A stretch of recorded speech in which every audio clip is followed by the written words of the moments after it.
Hello guys, in this video I want to talk to you about ZBrush brushes, but not about all of them, but only about those that you will need as a beginner. I think it will be around 5 brushes at most. For you to open brushes menu, you have to press B button on your keyboard. After that you will see this huge variety of brushes that are provided by ZBrush as a default for you. But don't worry, you will not need all of them. Even when you will be proficient in ZBrush, you will not use all of them. I myself use around 40-50% of them at max. And usually I use around 5-6 brushes for 95% of my work. To begin with, let's choose this move brush. It's located here. Press on it, and as you can see, right now we cannot see our draw size area. It's too tiny right now. You can adjust it here by increasing it, or as an alternative, as a better option for you, you can press S button on your keyboard and you will get the same slider. This is much more convenient because when you work on your model, you don't want to go to this upper menu every time to adjust your draw size. I decided to choose a move brush because while using the move brush, it's much better for me to show you what focal shift is. Focal shift is a space between these two circles, two red circles that represent your draw size. And basically, the distance between these two circles shows how much your brush stroke will be smoothed out. Basically, if you don't have it, like I will remove it right now. I will set my focal shift to -100. As you can see, we have one solid circle. We don't have any focal shift. If I will right now try to move my model or a part of it, like in this case, we will see that I'm moving a pretty solid piece of the model without smoothing it on the borders in any possible way. That's because focal shift is set to 100 right now. But if I will put it to its default value, which is 0, we will see that right now we have two circles back, and this area between these two circles, focal shift area, will be smoothed after I will try to move my model. As you can see, right now I cannot move a solid piece of my model anymore. You, by the way, can use this focal shift area as an advantage for you, because if you want to, for example, create a hole in your model, you can set it to -100, and after that try to drag your model inside, like this. And we have a pretty decent hole. You can try to make such holes as a concept on the blocking stage of your model. Of course, it's not very clean because you can see all of these jaggedy edges, but if you will dynamesh it and smooth it, will look pretty decently. But at the same time, you can see that the angle is not 90 degrees here. It's very hard to make your angle at 90 degrees when you just try to move your model like this without using any additional hotkeys. For example, right now, from this point of view, it seems that this is 90 degrees. But if I will move it like this, you see that it's not. For you to move your model at 90 degrees angle, you have to press Alt button. If I press Alt button right now, it goes up at 90 degrees angle from all the possible angles of use.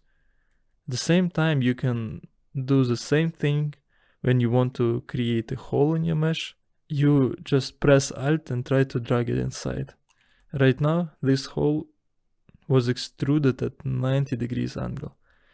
As I already said, if you want to get rid of these jaggedy edges, you can just dynamesh it.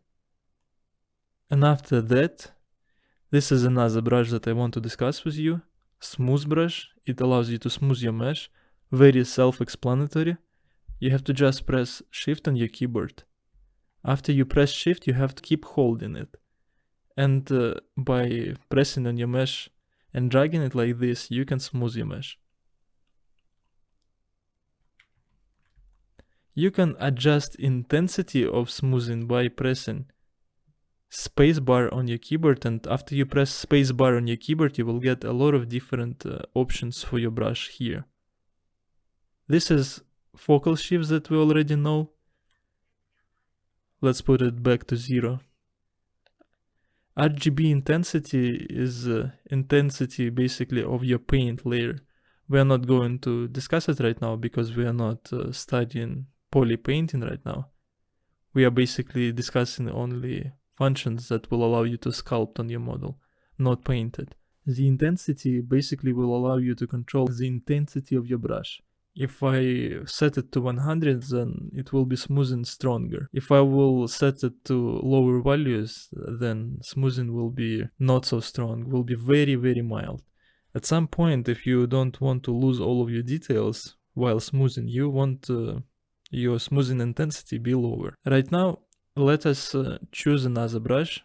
It's a very popular brush. I would say that it's most probably the most popular brush. It's a clay builder brush and it's located here. Basically, this brush is usually used for blocking your mesh. You can add layers to your mesh by applying such strokes. As you can see, right now we added a little bit of volume.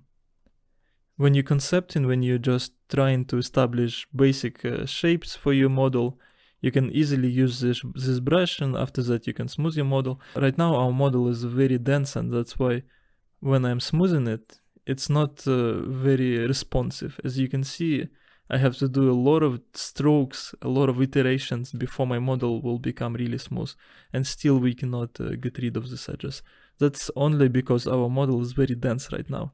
If I will dynamesh it and remove its density a little bit and try to smooth it again, it will be more responsive. As you can see, specifically I'm concentrating on this area, we can see that it was smoothed very well. Basically, you have to understand, the denser your mesh, the harder it will be for you to smooth it. While you're using a clay builder brush and any other brush of a similar type, you will most probably, as a default, will be basically applying strokes like this, and it will be sculpting outside on your model. If you want to sculpt inside your model, basically carve inside, you have to press Alt, and while pressing Alt, if you will be sculpting, it will be sculpting inside, carving inside of your model. Let's right now discuss two remaining brushes. Specifically, I want to talk to you about the standard brush. It's located here. And the next one will be a damn standard brush. We have to first discuss standard brush because after that it will be very handy for us to compare standard brush to a damn standard brush and understand the difference between them, and when it's better to use one brush or another. When you try to sculpt on your mesh using a standard brush, your strokes will look like this. This is the default behavior for a standard brush. As I already said, all settings that apply to one brush can be applied to another. And that's why if you will try to hold Alt and sculpt on your mesh, it will be carving inside, using the same type of a stroke. Basically, this is the main functionality of the standard brush. Damn standard brush, the last brush that I'm going to discuss with you, is very similar to the standard brush, but as you can see, the only difference between them is that damn standard brush is much sharper than standard brush, and you will see it very clearly right away when I show you its effect. It's located somewhere here. Let's find it. Yeah, this is it. Damn standard brush. And if you will notice, this is a stroke from our standard brush. As you can see, it's very smooth. It's a little bit rounded in the end. But if you will try to sculpt on your model using damn standard brush, and right now you will check the profile of this brush, you can see that it's much, much sharper. And it's very handy when you try to make some robotic designs, sci-fi designs. Very handy to create hard edges using this brush.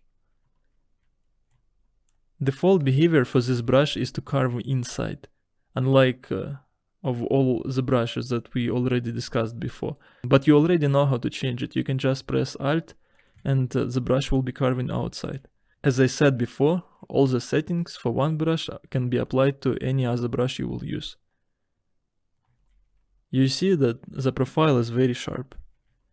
This is the main difference between the standard brush and damn standard brush. Also, I want to discuss one very important thing with you, and it's how to make your stroke less jaggedy and more even. For example, I will show you what I mean by this. If I will try to make a very even stroke without it being jaggedy or wobbly in any way, for example, I will try to make such a stroke right now. I did my best right now. As you can see, it's pretty even, but at this area you can see that it has a little bit of a bend, and we don't want that. For that reason, for us to avoid such things from happening, we have to go to the stroke menu here. And here in the stroke menu, choose lazy mouse submenu and activate lazy mouse if it wasn't activated before. Here you can find lazy radius. Put it to 100, for example. You can put it maximum at 200, but I think it's a little bit overkill. Let's try to sculpt the same shape here. Right now, after we activated lazy mouse mode and set lazy radius to 100, we can see that right now we have this red line that basically allows me to make a better and more steady strokes. If I will set lazy radius to 200, this line will be longer, and in this way I can make even steadier strokes. Look, it's much longer right now. Maybe it's not very visible because of the scale of my model, but you will clearly see it if I will put it to, for example, 15. It's very, very small right now, and I actually cannot already make very steady strokes because 15 is not enough. This can be applied to a lot of different brushes.